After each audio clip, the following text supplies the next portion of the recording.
Welkom bij deze tweede editie van Be Urban TV met Karim en Caro. Bienvenue pour cette deuxième émission de Be Urban. Nous avons aujourd'hui avec Maki du Makizar Project. Tout à fait. Il est, si je peux me le permettre de le dire, le roi de l'impro.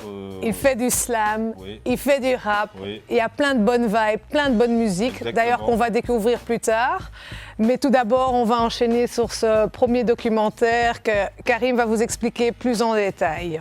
Bij deze eerste rubriek hebben we Urban Sounds met niemand minder dan DJ Psaar. Voor mensen die hem al kennen, die al heel lang meedraait. Psaar is begonnen met platendraaiers. Hij gebruikt al meer elektronische technieken. Hij is al heel veel aanwezig ook in clubs en zo. Het is een DJ die overal reist.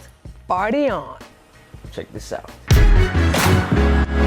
Hello, my name is Jeremy, also known as DJ Psaar. I'm the co-founder of the MP family, one half of the JFK Brothers. Based out of Brussels, Belgium, born and raised here.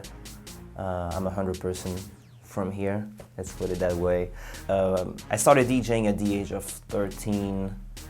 I actually started as a rapper, not a lot of people know that.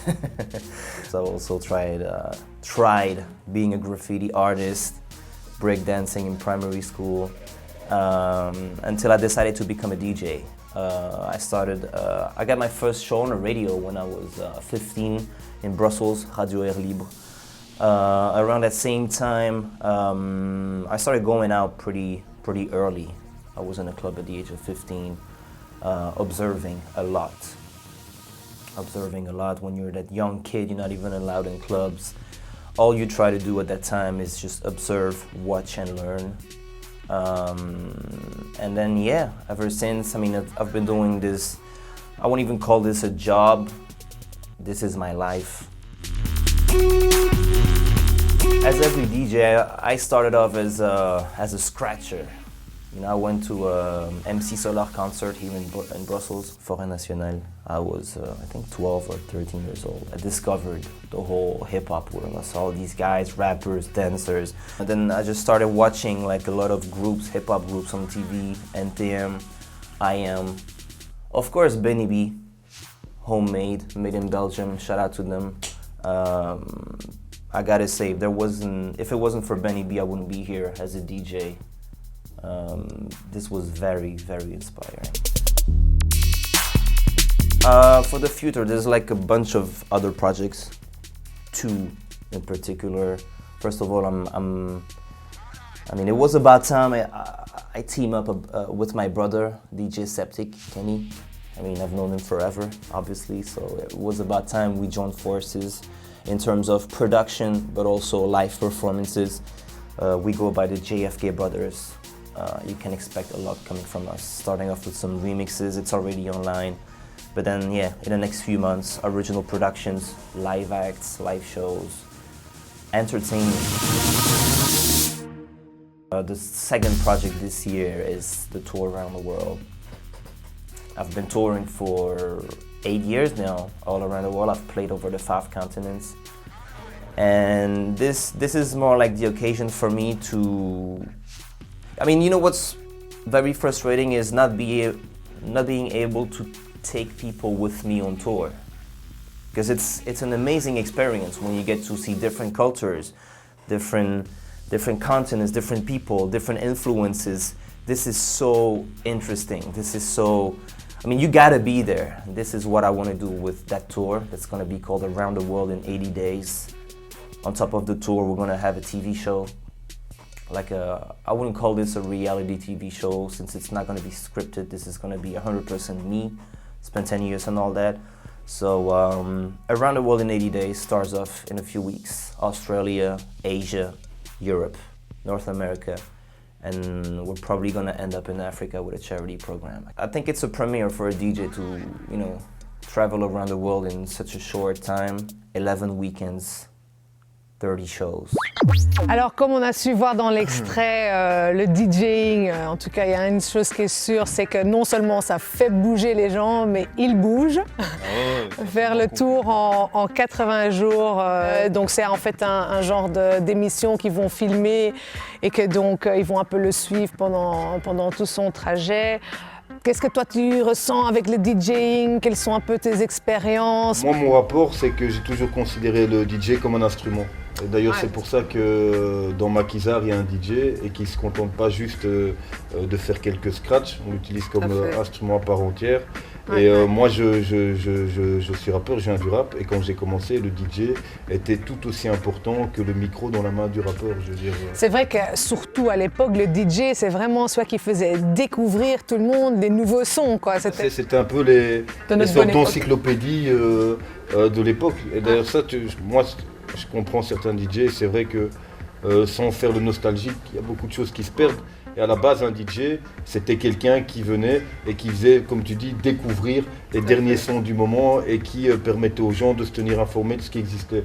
Alors que maintenant, les DJ, on les prend et on leur demande de passer tel son, tel son et tel son. Parce que dans la plupart des boîtes, c'est ce que les gens ont envie d'écouter et qu'eux-mêmes, quelque part, ils sont un peu obligés de le faire parce que sinon on ne les engage pas. Et c'est un peu dommage parce que c'est un peu comme des graphistes qui, au lieu de leur demander d'être créatifs, on leur demande d'exécuter. En natuurlijk, van de muziekwereld, van de DJing, gaan we over naar de danswereld. Zonder muziek, geen dans. We gaan over naar de Dirty Ballet. Ballet, jullie weten, klassiek, clean, dirty, een beetje hip-hop. Een clash van stijlen. Iedereen is welkom. That's the way we like it.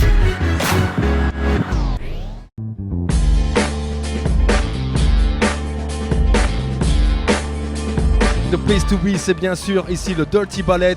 Alors justement, comme on voyait, il y a toutes ces nouvelles générations qui mélangent plein de styles. Qu'est-ce que tu en penses toi maintenant de voir ça, toutes ces choses qui se confrontent? Je veux dire, nous à notre époque, il y avait chaque fois un danseur avec plus ou moins son style, tu vois. Maintenant les petits jeunes, ils arrivent à justement combiner plusieurs styles et ça c'est une force et c'est vraiment un background qui est terrible, quoi.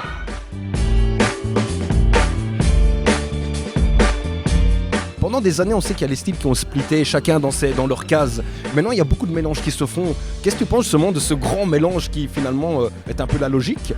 Je pense qu'il faut être ouvert. Allez, après moi je suis un pur b-boy. Donc voilà, je fais du b-boying depuis 18 ans maintenant. Mais mon esprit en tant que danseur et en tant qu'artiste surtout, doit être ouvert aux autres disciplines parce qu'il faut connaître ce qui nous entoure et apprendre les bases au moins, ne fût-ce pour les avoir et pour essayer de s'amuser sur différents styles de musique différentes aussi. Parce qu'un danseur danse sur n'importe quoi. C'est ça le but d'un danseur. C'est pas parce que je suis hip-hop que je vais danser sur du hip-hop. Que penses-tu justement maintenant de cette ampleur que ça peut prendre ce genre d'événement? D'ailleurs, moi je trouve ça très bien parce que la danse, ça va que ça vit, ça bouge en Belgique, c'est très bien, que les jeunes sont intéressés et que je vois que c'est assez diversifié. Et un événement comme ici, ce qui est bien, c'est que c'est pas seulement hip-hop, mais on peut voir des danseurs de claquettes, on peut y voir ceux qui font du jazz, du contemporain. Et moi je suis à 360 degrés au niveau de la danse, même si je suis un popper au départ. Et c'est ça que j'aime voir, c'est le kiff de tout le monde en fait.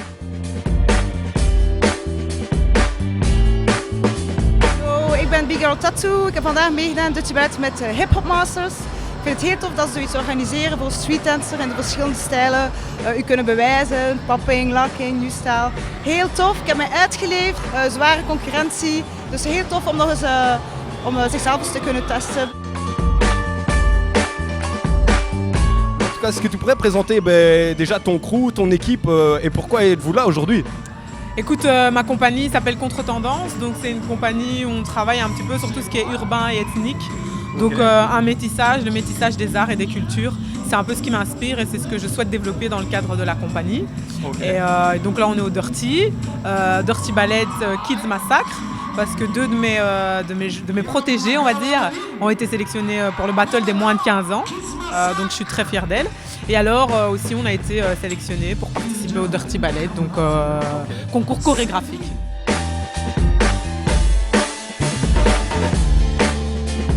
Quand on regarde ce genre d'événement, on voit qu'il y a énormément de personnes qui sont intéressées par le hip-hop. Et le hip-hop est une culture qui prend beaucoup d'ampleur en Belgique. Et malheureusement, je pense qu'en Belgique, il n'y a pas assez de subsides débloqués pour les bonnes personnes dans le hip-hop. Et ce genre de choses, ça donne l'occasion à des jeunes de pouvoir s'exprimer sur scène déjà. Et de rencontrer, je pense qu'il y a l'underground qui est ici et on va dire le school dance, comme il y a la new school et le school dance et les street dancers aussi qui se mélangent. Et c'est un bon, ça montre l'unité du hip-hop et de la danse hip-hop surtout. Et on va dire toutes les différentes facettes de cette danse et que ça peut être magnifique et qu'on peut faire des shows dans des grandes salles magnifiques sans être catalogué dans le hip-hop de la rue, quoi. Alors là, on a vu des extraits de Dirty Ballet. C'est vraiment un événement qui permet à des jeunes ou des moins jeunes, en tout cas tout talent mélangé, tout style mélangé, de faire des performances dans des salles prestigieuses. Alors, le school dance, la street dance, what's up? Wel, ik kom zelf van de straat, letterlijk. Check maar de handen. Maar er is een tendens met de jaren om natuurlijk van mensen die uit de straat komen om ook meer naar zalen toe te trekken. De zalen, oorspronkelijk zijn het meestal dansers die uit academies komen, die eigenlijk gewend zijn om in danszalen te trainen waar het warm is, waar een mooi parket is, mooie spiegels. Terwijl op straat zitten we meer voor de vitrines te kijken om de reflectie te zien. Maar dat is juist het mooie, is eigenlijk van de straat op te groeien en ook in die milieus te kunnen... Ouais, parce que j'allais dire, pour finir, techniquement, c'est quoi la différence? De straat is doe het zelf. From scratch. We start from scratch. Ok, en parlant de street et d'école, Maki, toi, tu es aussi dans... Bon, c'est pas la danse, mais c'est plutôt dans J'essaie de T'as quelques moves, mais quelques déhanchés. dans la rue pour l'instant. Donc le rapport street, etc., t'as pas mal de choses à nous dire par rapport à ça. Donc, what's your story? Le rap, c'est la même chose. Nous, on a été sur scène dans des bonnes conditions, avec des bons micros. Mais à la base, même encore maintenant, hier, j'étais un petit truc de rap contest. Il y avait des plus jeunes qui étaient en train de rapper là dans un coin. Hop, je suis arrivé, j'ai un peu écouté et puis hop, j'ai tapé un petit freestyle parce que pour moi, c'est la source. Et c'est bien d'avoir l'occasion d'avoir accès à des choses, etc.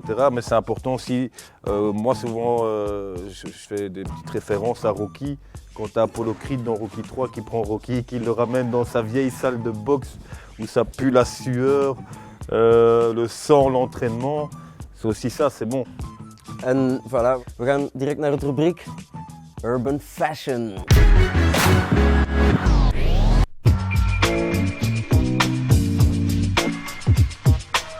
Je suis designer de chaussures, de vêtements, de meubles, en fait tout ce qui me passe par l'esprit, j'essaie de le concrétiser en 3 dimensions.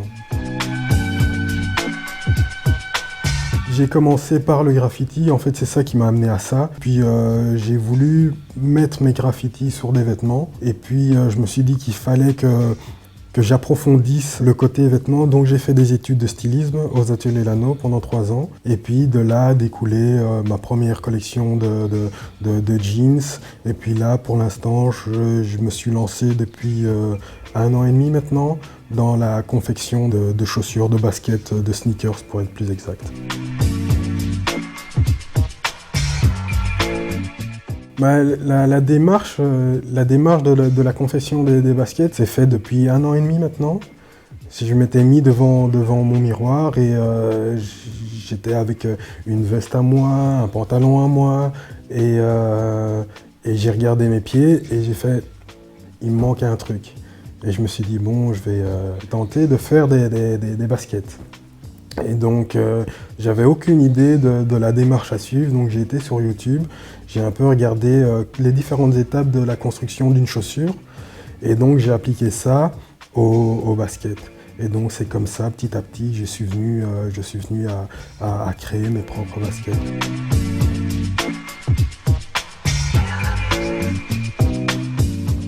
La création de baskets, ça m'a un peu remis dans tout ce qui était hip-hop et tout ça, les influences. Et donc, comme on peut voir, les noms de mes baskets sont très influencés par tout ce qui se passe autour de moi, les clips vidéo et tout ça. Et donc, j'ai créé une basket aussi qui s'appelle Bang Bang. Et pour ça, j'ai été influencé par un rappeur qui s'appelle Doncha, qui a fait un morceau qui s'appelle Bang Bang. Et j'ai kiffé le morceau, j'ai kiffé sa manière de rapper et j'ai kiffé aussi l'instru qui elle a été fait par un groupe de beatmakers belges qui s'appelle Street Fabulous et dont j'apprécie fortement le travail et donc ça m'a inspiré.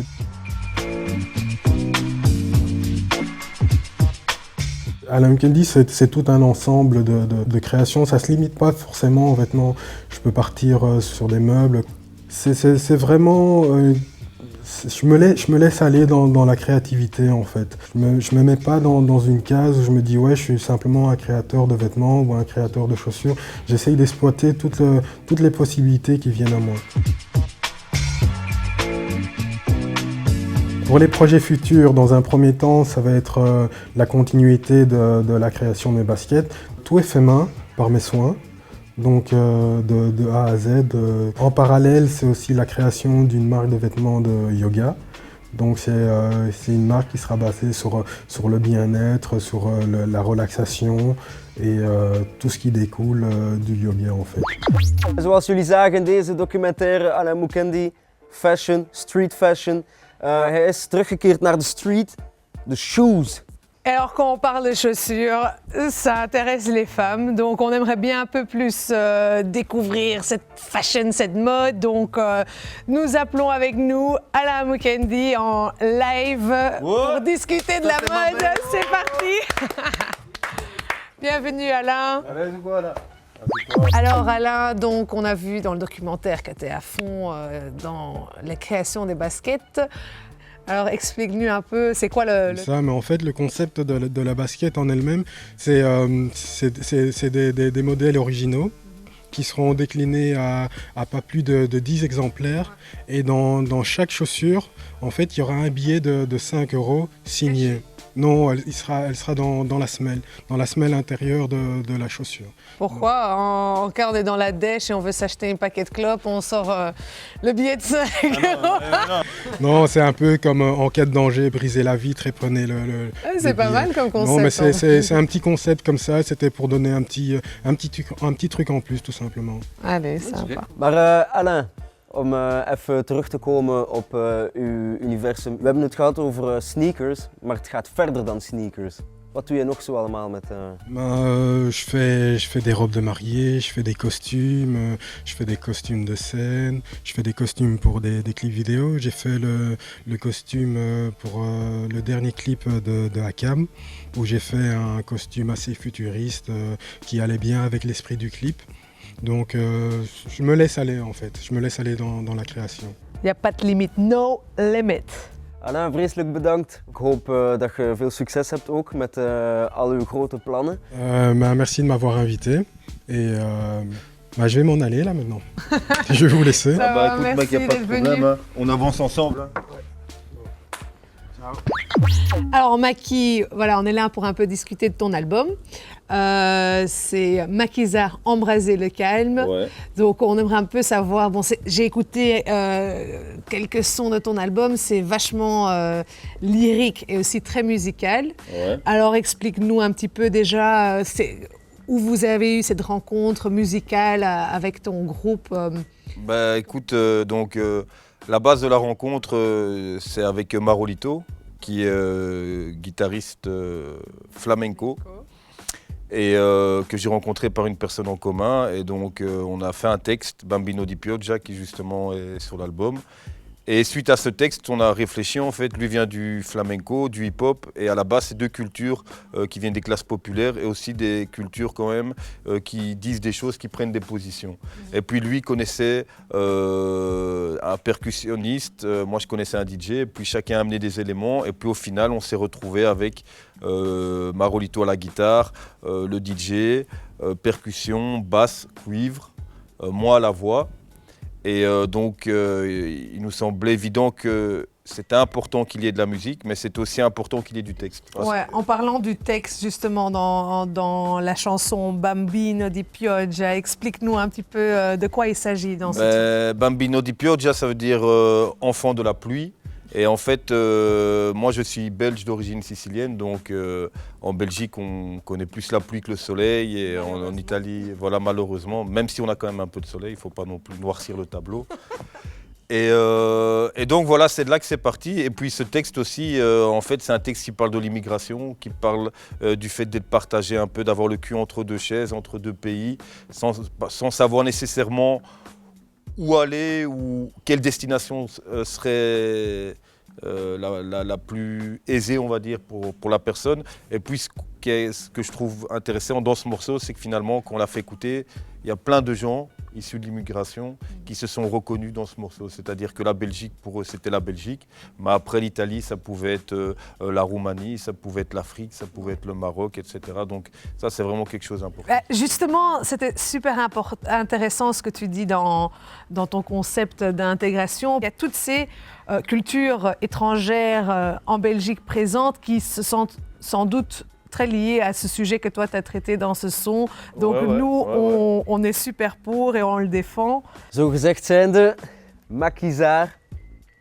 Je mag trouwens zometeen uw plaats nemen in de studio. Met veel plezier, meneer. Dank u.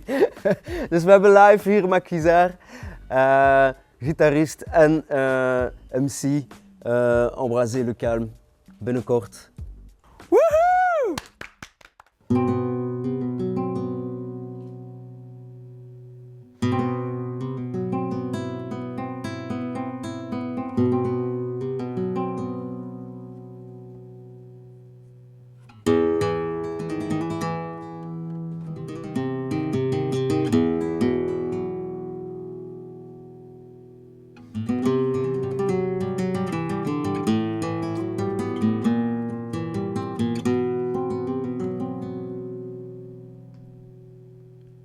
Je suis fait comme un rat qui en a donné du poison, perdu dans les canalisations de mes origines, à la recherche de ma destination, parcourant les kilomètres, mais seulement dans la bonne direction. Je suis fait de la Sfincione, del Piazza del Bottine, de la Via d'Agosto. Tous ces mots résonnent et pourtant, c'est le vide que je sens, c'est le vide que j'entends. Qui suis-je? Universelle question qui n'a pas fini de me hanter. Mais je dois savoir avant d'être enterré. Je dois revoir Alcamo, ce village d'hommes au regard fier. Les traits tirent à la fin de la journée en regardant le ciel. Je suis fait de ces valeurs que chaque jour je m'évertue de défendre. Fait de ce caractère qui me bouffe les tripes et en même temps précieux dans les moments de détente. Dans les dédales de ma respiration, on peut y voir toutes les sources de mon inspiration. Quand elle est posée, comme ma nonna, quand elle ramassait de grand matin les figues, ou haletante, elle mio nonno, quand il voulait relever un défi.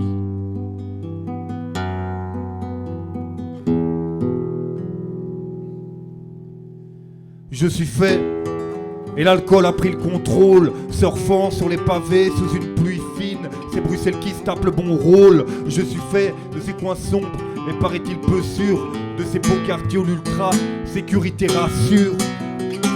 Je suis fait de cette électronique, de cette électronique, de cette électronique, dont le BPM est un électron libre qui joue avec ma cervelle jusqu'à ce qu'elle sature et se nique. Je suis fait de ces parcs où on refait le monde, où les feuilles se collent, le joint se tasse dans le reflet d'une montre. Fait de ces écoles où des espoirs se lient sur le visage des profs, leur cours en main face aux élèves voulant finir comme des proches. Ils puent la démotivation, alors qu'au début ils y croyaient. Dès lors, comment demander à des élèves de se battre pour obtenir une bonne moyenne? Je suis fait de toutes ces strates sociales.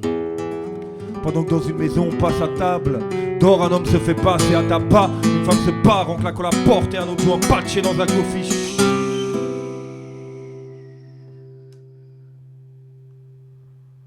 En somme,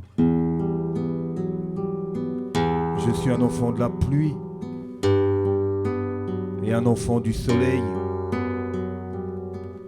Comme beaucoup, je suis partagé entre ici Et là-bas, même si je passe ma vie ici, et pas là-bas, déjà mal barre, dès la ligne de départ, entre racines et résine, et l'envie d'être autre part. Bambino di pioggia, enfant du soleil. Ouais, c'était Maquisard. Maquisard, check de nieuwe CD. En we zien elkaar in de volgende uitzending van Be Urban TV. Check ook de website www.bi-urban.eu. À la prochaine fois.